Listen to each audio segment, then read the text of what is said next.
Hi, everybody. It's Monday. It's, 104. Had technical delays. And it's time for Pirkei Avot, History and Hashkafa, brought to you by the Tel Aviv International Synagogue under the inspired and energetic leadership of Rabbi R.L. Constantine. For those of you who are watching on the Tel Aviv International Synagogue site, we had some, as I said, met some technical difficulties, and this will be uploaded as a recorded class as opposed to a live class. I don't know exactly what happened, but these things do these things do occur.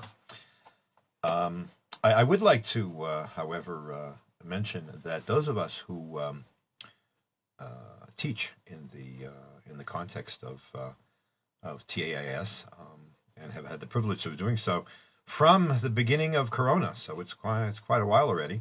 Largely do this as volunteers.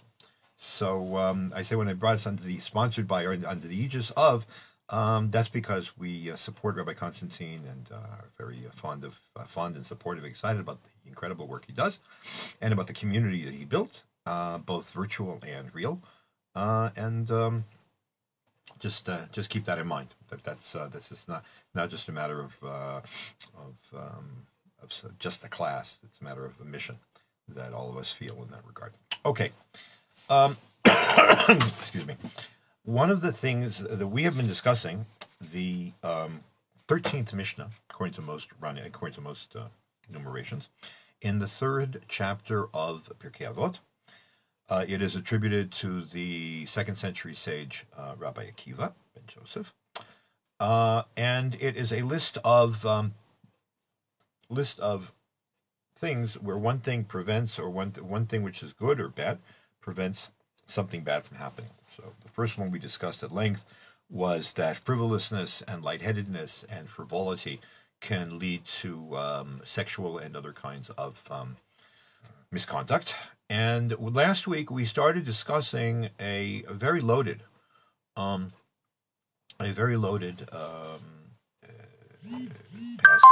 or phrase, Masora Siag La Torah. The tradition is how shall I put this? A sort of fence around the Torah. It protects the Torah. Now, last week, just to get people up to snuff, last week we, or I, presented the majority position on what this means. What kind of tradition are we talking about? To what is Rabbi Akiva making reference here? And on that occasion, we talked about the fact that Masorah in technical terms means the correct text, first of all, of the Chumash, and then the text of the Bible as a whole, of the whole Tanakh, of all 24 books, and then is generally expanded to the fact that when you have teachings, it's in the Talmud, or whether it's in the Mishnah, or whatever the case might be, you really have to be very careful to pass on. Masorah means to pass on. Traditio in Latin, to pass on, pass over, or to say over. Here's an example of a tradition in my family, being members of Red Sox Nation. In any event, because if you don't really know what got said before, how can you claim to represent what the cumulative wisdom of the ages is? Now, in the case of the Torah itself, in other words, of the 5 books and then of the 24 books, it's more than that, because you don't want to misrepresent not what people said, but what God said, or what prophets said in the name of God. So this is very, very heavy and very fraught enterprise. So therefore, being careful, being fastidious, being precise in the transmission of the literal words of the text of the sacred books of the Jewish library is a prevention, is a way of securing the integrity of the Torah writ large, in the sense of all of Jewish religious tradition. Okay, now the this understanding of the these 3 words begins to change in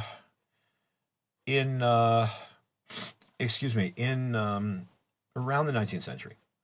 All of a sudden, in the 19th century, there's something of a discordant note which is uttered by Rabbi Yisrael Lifshitz, the commentator known as Tiferet Yisrael, on the Mishnah. And I usually don't quote these things literally, but I think they word for word. But I think in this case, because as you'll see, and as I'm looking at things, I think that it's gonna take more than two sessions to get through this.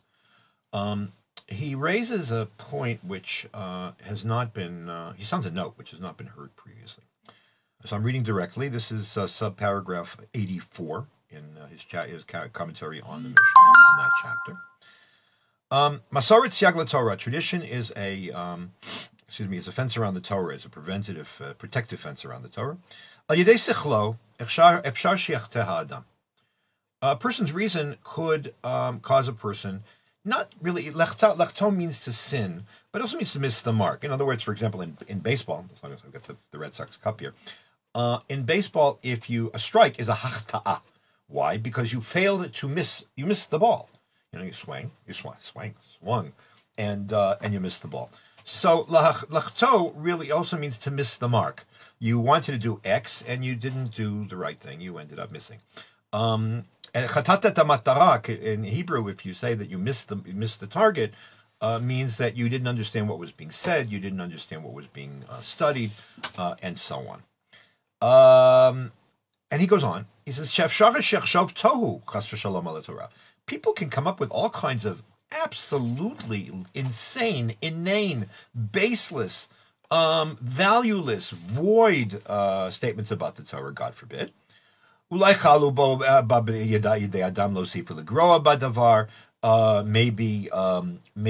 people have added or subtracted to it in a manner which is irresponsible, and not only responsible, but downright. Oh boy, my English is going again. Indiscriminate. Lefichach maskiro atana, and therefore we'll come back and try to understand what he's trying to say here. Therefore, the sage, meaning Rabbi Akiva, says kikvara siag v'gader banui, that this is being prevented. There's a built-in safety mechanism against this kind of thing. Al yedei masaret shenimsar lanu ba'afilu kol malei v'chaser. You because precision in carrying on and passing on the Torah is demanded. Therefore, there's no room for people to add or subtract. Now, here he seems to be related. Here he seems to be mentioning the. He seems to be relating to the text of the Torah as well. But he adds an extra piece here. He's added an extra piece, and it's clearly against the background of Bible critics and of religious skepticism, which ran rife and only became stronger and stronger from the 19th, 20th, and now 21st century. As if to say that people would not respect, people would not revere the text of the Torah. And they'll make changes as they wish. I don't like this, I'll change this, and so on. So in other words, what we have is both inauthentic, and at the same time, it's a function of human caprice, and therefore is A, of no binding nature, and B, certainly less than divine.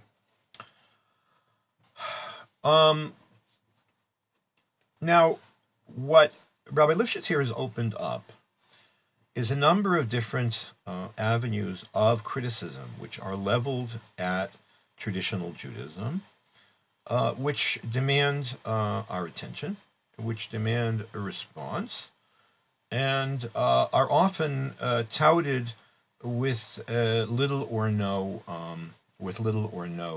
understanding of either the way that Jewish tradition, certainly halachic tradition, works, and B, with often a very aggressive and less than honest agenda. So let's take these one at a time. And as I said, if I don't finish today, we will continue next week because it is very important. Number one. Al yidei sichlo efshar she'echata ha'adam. A person can be misled by his reason. Now, man was endowed with reason. Man was endowed with reason, and we are supposed to use our reason to be able to reach the heights of creation. Rav Soloveitchik Zatzal, my revered and beloved master and teacher, used to invoke the word, the blessing that was given to Adam, the kivshuha, that Adam and Eve were commanded to conquer the world, to subdue the world, and that means to master the world, understand the world and master it for the benefit of mankind and of also all of creation. That mandate involves, science. Judaism cannot, by definition, be against science per se. What happens when scientific conclusions appear to contradict what appears to be the straight meaning of the Torah? That's an issue which has to be addressed. And there are, contrary to what a lot of people think, there's almost 2,000 years of Jewish wisdom addressing specifically those that kind of issues. I remember Rav Soloveitchik more than once saying that evolution, for example, never bothered him from a religious point of view. It's certainly a bigger problem for biblical literalists in other religions than even in Orthodox Jewish circles. In any event, so that's on the one hand. On the other hand, the great danger, and Maimonides himself says this. I've mentioned this passage. I'm not going to teach it right now. If you take a look, you'll see it in the second chapter of the Mishnah Torah, where Maimonides defines love of God and fear of God. The great danger of man's reason and his perceptiveness, his creativity, is arrogance. Because no man can know everything, no person can know everything, and the sum total of wisdom is greater than any one person can comprehend. There's a wonderful, my kids will smile when I mention this. There's a wonderful scene at the end of Indiana Jones, the last Indiana Jones movie, and Crystal Skull. One of the actually not quite a villain. I'm not sure what she is. One of the characters is a Russian scientist who wants to know everything. So basically, there's these aliens that sort of merge into one big alien, and they start like zapping her with the sum total of all knowledge that there is, and she ends up exploding, which I think is a very visual way of explaining this. In fact, if you want, I will put this up in the I actually made a video of this one video put together those scenes just to get the point across. In any event, so arrogance is part of the issue. So people can especially be superficial. Today's cultural discourse is extremely superficial. People can, out of their superficiality and their arrogance, can sit there and say, well, the Torah is made up by this and this, without knowing, really knowing anything, without knowing even that among Bible scholars there is absolutely no unanimity with regard to the question of divine origin. We, of course, believe that the Torah was given by God to Moses. Yes, the Academy largely rejects that, because the Academy, by definition, is skeptical, atheist, and materialist.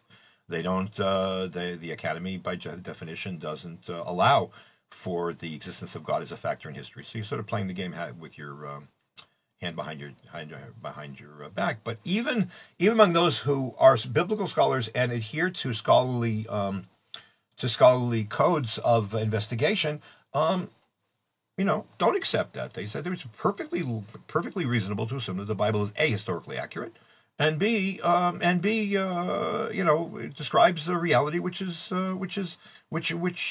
happened at the time it said it happened.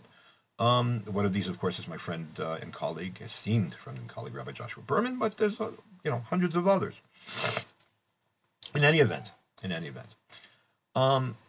arrogance And arrogance is always the danger of the person who is intellectual, and intellectual humility, which is far too rare in our circles, is an antidote, is a balance to that. What's that got to do with this? What's got to do with this is very simple. When we say that Masoret Siag Torah, what today means, and something Rav Soloveitchik developed very extensively, and I'll put up. I've written on this extensively too. I'll try to remember to put up a couple of links in the comments as well. After you see this great video that I made.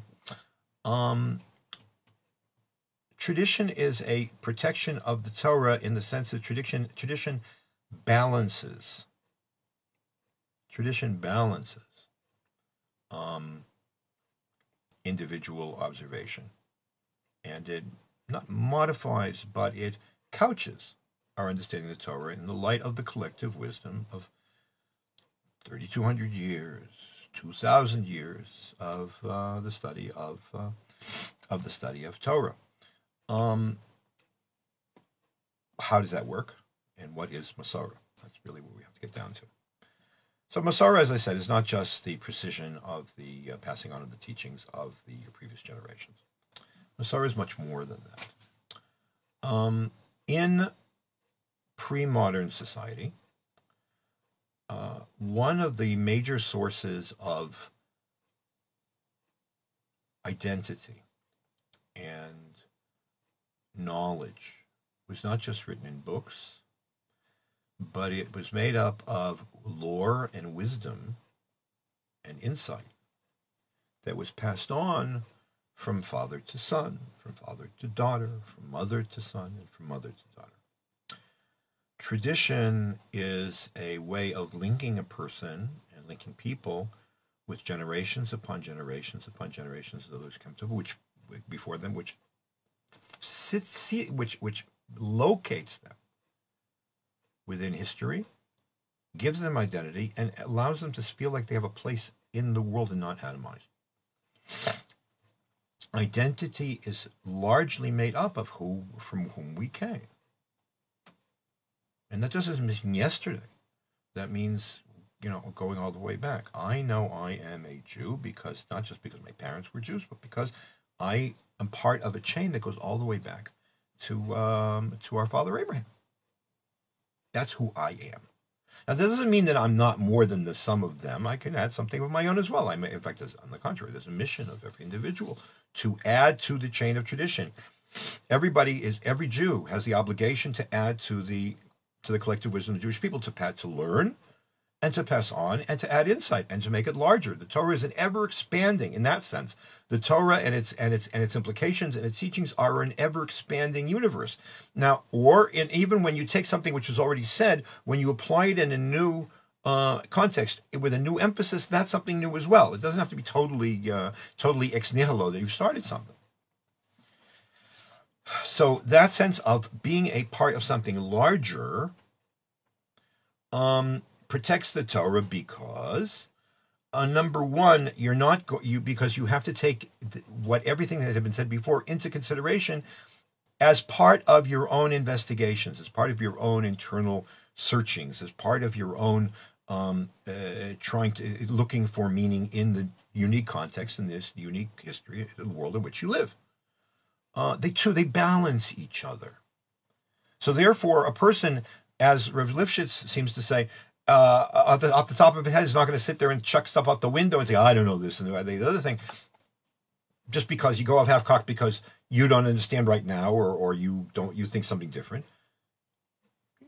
Calm down a little bit, and you say, I don't reject automatically everything that was before. This is not the line in the International that goes, we're going to destroy the old world and create a new world just because everything that's old is automatically bad. On the contrary, tradition is revered. Why is a person Mizrahi? Just because it's not genetic necessarily? Why is a person chassid? Why is a person litvak? Why does a person stand when they say Kiddush or sit when they say Kiddush? My father did that. My grandfather did that. My great-grandfather. that that is something of profound meaning to the Jew, and it's part of a pre-modern validation of tradition. So that's one meaning of Masorah Siag LaTorah. And there's much wisdom there. There's much wisdom there. One of the reasons why I work in a space like as I do, surrounded, among other things, there's a lot of scholarly stuff here also, surrounded as I am by books, is to become aware, is to constantly be aware of the fact that I didn't start this, I didn't, not the beginning, hopefully not the end either, but a lot came before me. And when you go investigating the meaning of Torah, you have to take the past into consideration, as well as yourself. And that is part of the protection, because once you realize the brilliant minds and souls, I don't know which is more important, both, that came before, you will protect the Torah, because you won't, as I said, reach half-baked conclusions. That is one angle of balanced, nuanced, reverential, critical, but reverential attitude towards the collective experience and insight and knowledge of the past, which we had the benefit of. We have the privilege of inheriting. But there's more than that. There's more than that. There is another, in fact, that element may be, in fact, even more important. And that is context. I'm going to start this now because I think it's important to state, and I'm going to continue it next week.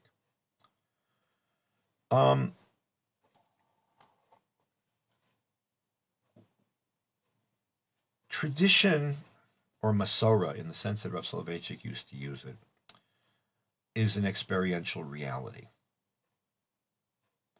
which determines the way that you undergo your approach, which determines the way you approach Torah, approach Judaism, approach the history of the Jewish people, approach God, approach observance, whichever angle you want to emphasize, and in any specific situation. What do I mean? Let me start by saying it's a question of atmospherics. Now, atmospherics in the sense of what is the modality of life, what is your state of mind that envelops you when you study Torah?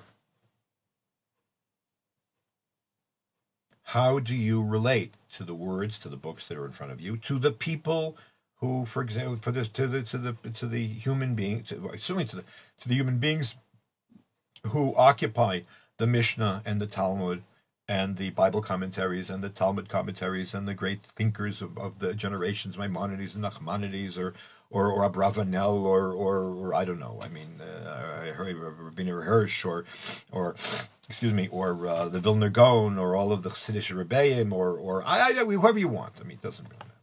How do you approach? What is your attitude towards them? In what modality do you undertake the study of Torah? That too is Masorah. So what is it? Well, the best way I think to describe it is that there is a difference between learning or studying Torah and studying anything else. Because studying anything else is an act of intellection, which may have emotional elements to it. I mean, I know, for example, I showed you more than once. I'm not going to start schlepping it down. I have a little bust of Dante Alighieri on my shelf here with three editions of the Divine Comedy, and I thoroughly enjoyed Dante. Okay, but it's not Torah. That's not Torah. The act of Torah is an act of worship. God, the Rambam Maimonides says in the introduction to, in his description of in the book of it is enumeration of the commandments. Positive commandment number 5 is the commandment to worship God. And the Rambam says, Avdehu b'tfilah, Avdehu b'torah, that you actually worship God both by praying, which is the obvious, or serve God, is the obvious way, and also by study, because the act of study is an act of revelation. It's an act of encountering God, and whether it's from afar, as the Lithuanian school would have it, or whether it's from intimate, almost unbearably, painfully intimate contact with God, as the Chassidim would have it, or the Kabbalists, doesn't matter. The act of Torah study is an act of revelation. It's an act of worship. It's an act which is enveloped in intimacy with God and with spirituality. Now that's a very, very different type of act of study than studying Dante Lahavdil, or anything else for that matter. Jane Eyre for the same difference. Jane Eyre. So Masorah Sagdei Torah, says Rav Soloveitchik, is the Masorah is the state of mind in which you approach the study of Torah. If you treat the Torah like any other book, then you will destroy it. Because if you're only interested in what your mind tells you at the moment, then that is missing the mark, as Rabbi Lipschitz would say. If, however, you approach the study of Torah as reverentially, that's a word that I can't say enough. If you approach the study of Torah, if you undertake the study of Torah reverentially, critically, trying to understand, using your mind, enlisting your mind to understand, but reverentially, then you will adumbrate and enrich both yourself and the Torah, and of others as well.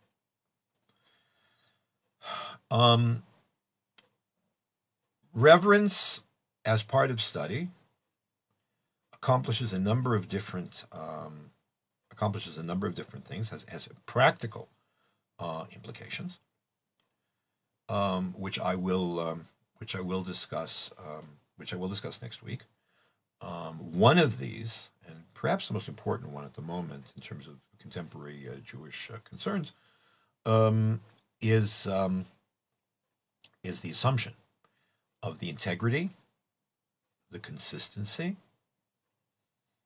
the morality, and the validity of halachic tradition, and that the function of one man or woman, doesn't matter, who studies especially halacha, is to study it out of engagement with all those previous generations who preceded us, who gave their ongoing and collective insights, and provided us with points of departure and with riches to be able to plumb, to be able to use for ourselves, and assuming their own religious, spiritual, and moral integrity. That would be contrary to other approaches to the same material, but as I said, we'll talk about that. We'll talk about that next time. In the meantime, everybody have a great week. If those of us if you're in Israel visiting, or if you're here, you know that ubiquitous sufganiot, each one more creamy with more frosting and stuff than ever before, have already started appearing, which means that even though it's only the third of the fourth of Kislev, another 21 days it'll be Hanukkah, and we'll have more to say about that also. So be well, everybody.